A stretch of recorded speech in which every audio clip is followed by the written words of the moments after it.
नमस्कार, माझे नाव रमाशंकर शिंदे. मी कर्मनगर पुणे येथील रहिवासी असून भारतीय इतिहास प्रबोधिनीतर्फे आयोजित पुण्यश्लोक अहिल्यादेवी होळकर यांच्या 300व्या जयंतीनिमित्त आयोजित ऑनलाईन वक्तृत्व स्पर्धेत सहभागी होताना मला विशेष आनंद होत आहे. आजच्या माझ्या विषयाचे नाव आहे पुण्यश्लोक देवी अहिल्याबाई होळकर एक आदर्श.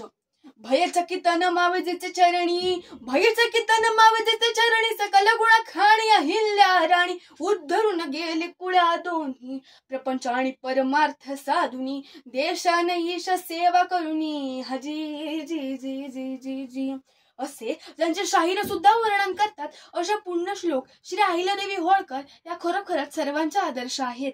अहमदनगर म्हणजेच आजचे अहिल्यानगर जिल्ह्यातील चौंडी अतिशय छोट्या गावातील माणकोजी पाटील यांच्या अहिल्या एक कन्या अतिशय हुशार, चाणाक्ष आणि धार्मिक मुलगी होती. एके दिवशी अचानक मराठी शाहीचे बिनाचे शिलेदार असलेले मल्हारराव होळकर तिला पाहतात आणि आपल्या मुलासाठी म्हणजेच खंडेरावासाठी तिला लग्नाची मागणी घालतात. वयाच्या अवघ्या 8व्या वर्षी या अहिल्या माळवा प्रांताची ओलांडणी म्हणून राजमहालात प्रवेश करते. परंतु आयुष्यात आलेल्या या सुखात राजवैभवात रममाण न होता ती आपल्या सासऱ्यांचा म्हणजेच मल्हाररावांच्या राज्यकारभाराचा अभ्यास करू लागते. तिची आवड पाहून माता गौतमी आणि मल्हारराव होळकर तिला शस्त्रास्त्र चालवण्याचे, न्यायदान करण्याचे, विविध ग्रंथांचे असे विविध प्रकारचे शिक्षण देऊन तिला सर्व बाजूंनी सक्षम बनवतात.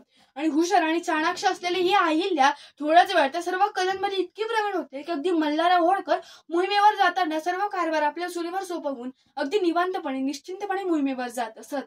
अहिल्याच्या अतिशय सुखाच्या आयुष्यात अचानक एक दुःखाचा मोठा डोंगर कोसळला. वयाच्या अवघ्या 28व्या वर्षी पती खंडेराव यांच्या कुंभेरीच्या लढाईमध्ये दुर्दैवी मृत्यू झाला. त्या काळच्या जनरीतीप्रमाणे अहिल्यादेवीने सती जायचा निर्णय घेतला. परंतु मल्हाररावाने आपल्या सुनेला अडवले. सती जाण्यापासून त्यांना परावृत्त केले. पित्याचा मन असणाऱ्या आपल्या या सासऱ्याची आज्ञा शिरसावंत मानून अहिल्यादेवी या आपल्या राज्यासाठी खामठोकपणे उभ्या राहिल्या. परंतु पुढील 5 वर्षातच मल्हाररावांचे देखील निधन झाले. तसेच आपला प्रिय पुत्र मालेराव, मुलगी मुक्ताबाई, आपले जावई गौतमीबाई अशी जवळजवळ 21 माणसे त्यांच्याकडून काळाने हिरावून घेतली. परंतु मृत्यूच्या या आत्यंतिक दुःखात देखील अहिल्याबाईंनी शोक न करता आपल्या पोरक्या पडलेल्या एकट्या झालेल्या या माळवा प्रांताचे उत्तराधिकारी त्यांनी स्वीकारले. परंतु एक अबला म्हणून, एक विधवा म्हणून आणि एक स्त्री म्हणून त्यांना समाजात खूप विरोध झाला. परंतु त्यांच्या नेतृत्वावर सर्वांचा लगेचच विश्वास बसला. अहिल्यादेवींनी राजसत्तेच्या अधिकाराचा अगदी दूरदृष्टीने वापर करून स्वातंत्र्य, समता, न्याय, बंधुता या मूल्यांवर एक कल्याणकारी राज्य स्थापन करून दाखवले. त्यांनी शेतकरी हिताकडे लक्ष दिले. त्यांनी महसूल व्यवस्थेत सुधारणा करून करप्रणाली देखील सुधारली. व्यापाऱ्यांसाठी बाजारपेठा उभ्या केल्या, त्याद्वारे व्यापाऱ्यांना चालना मिळाली. तसेच त्यांनी अन्नछत्र ही गोरगरीब जनतेसाठी कायमस्वरूपी योजना सुरू केली. अहिल्यादेवींचे शासन हे एक न्यायनिष्ठ असे सुशासन होते. त्यांच्याकडे महिला तसेच अगदी सामान्य जनतेसाठी सुद्धा सशक्त अशी न्याय व्यवस्था होती. त्यांनी महिलांना म्हणजे स्त्री शक्तीला प्राधान्य दिले. त्यांनी त्या महिलांसाठी स्वावलंबनाचे विविध पर्याय उपलब्ध करून दिले. स्त्री शिक्षणाला त्यांनी चालना दिली. तसेच त्यांनी महिलांच्या पुनर्वसनाचा एक अधिकार काढला, ज्याद्वारे त्यांनी विधवा महिलांना मूल दत्तक घेण्याचा देखील अधिकार दिला. अशा पुण्यश्लोक श्री अहिल्यादेवी होळकर या धार्मिक आणि आध्यात्मिक होत्या.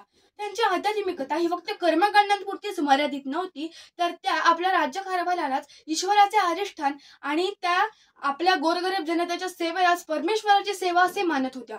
त्यांनी भारतभर तीर्थक्षेत्रांच्या ठायी अनेक मंदिरांचे पुनर्वसन केले, जीर्णोद्धार केला.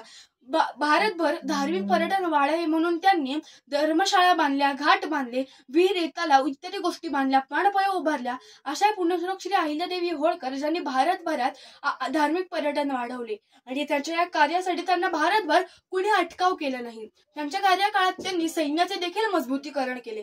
स्त्रियांची एक स्वातंत्र्य तुकडी बनवून त्यांना नेतृत्वाच्या संधी उपलब्ध करून दिल्या.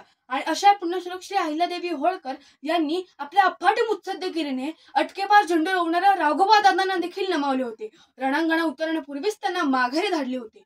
त्यांनी आपल्या दूरदृष्टीने पेशवांनाही इंग्रजांना स्वराज्यात थारा देऊ नका असे पत्राद्वारे कळवले होते. सुखदुःखै समे कृत्वा लाभो लाभा जयो जयः या भगवान श्रीकृष्णाच्या गीतेतल्या वचनाचे सार म्हणजे पुण्यश्लोक श्री अहिल्यादेवी होळकर यांचे जीवन आहे. स्वतः अगदी पाण्यातील कमलपत्राप्रमाणे आलिप्त राहून जीवनात सुखदुःखे न मानून आपल्या प्रजेच्या हिताचे कमळ फुलवणाऱ्या, त्यासाठी आपले संपूर्ण आयुष्य वेचणाऱ्या पुण्यश्लोक श्री अहिल्यादेवी होळकर खरोखर आपल्या महाराष्ट्राचेच नव्हे तर सर्व भारतीयांचे आदर्श आहेत.